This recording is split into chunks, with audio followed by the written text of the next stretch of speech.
Hello, this is Joe Alexander here for another short take. Well, one of the items prominent in the news recently has been the statement by President Obama that people who have been successful in business are not responsible for their success, that it is the work of other people and the infrastructure provided by the government that causes any business to succeed, not the work of the actual business owner and operator. Well, to start with, I think that making a statement like that shows that President Obama was raised without learning any civilized manners.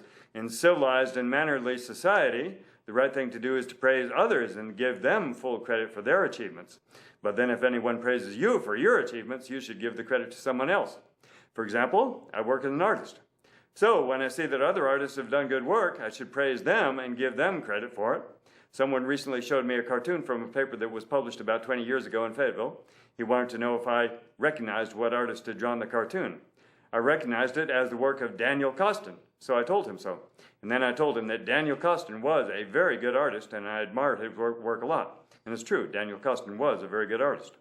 Now, sometimes people tell me that I do very good sign painting. So when they do that, I say it's because I had some very good teachers, like Tony Chonko, who owned a shop where I worked for a couple of years in the 1970s, or Ross Bennington, another sign painter whose work I admired very much and tried to copy. Another place you'll often see this sort of thing is in athletics. I once watched the ceremony after the Hog-Eye Marathon here in Fayetteville.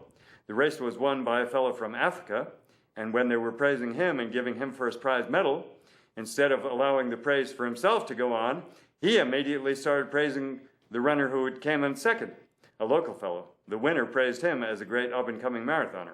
And that's traditional in athletics. If people praise a great athlete, he or she should immediately start giving all the credit to their coach or their mother or somebody else.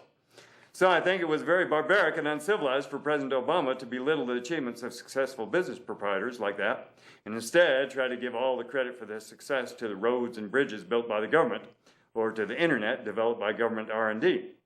As president, Obama represents the government, so it's like he was trying to claim credit himself for the success of business entrepreneurs. And consider, the government was able to build the roads and bridges because of the money earned by private businesses and paid in taxes to the government. And I don't think the government builds roads and bridges itself. I think they are built by construction companies hired by the government. As for the internet, which Obama said was created by the government and now private businesses use it to make money, well, the most prosperous times for American businesses were in the early 20th century and from about 1946 to 1970, long before the internet.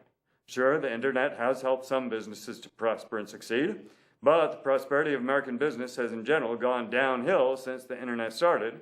The American economy is getting worse in spite of the internet, so the internet certainly is necessary to the success of American business entrepreneurs. What I'd like to see is some sort of balanced assessment of how much of the success of a business is due to the proprietor and entrepreneur, and how much is due to the government and to other people.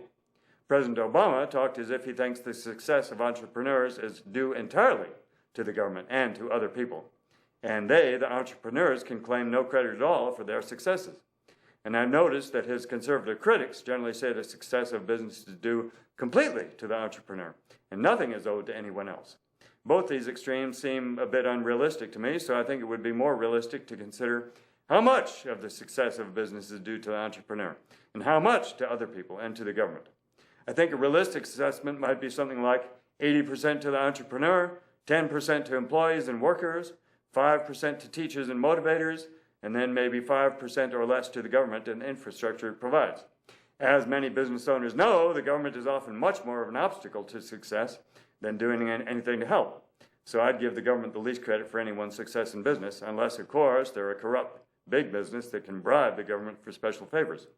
I'm out of time, so if you have enjoyed this short take, don't give me any credit for it. Give the credit to Aubrey Shepard, who came after me the other day to get me to start doing short takes again, and of course to the technical people at CAT who make it all happen.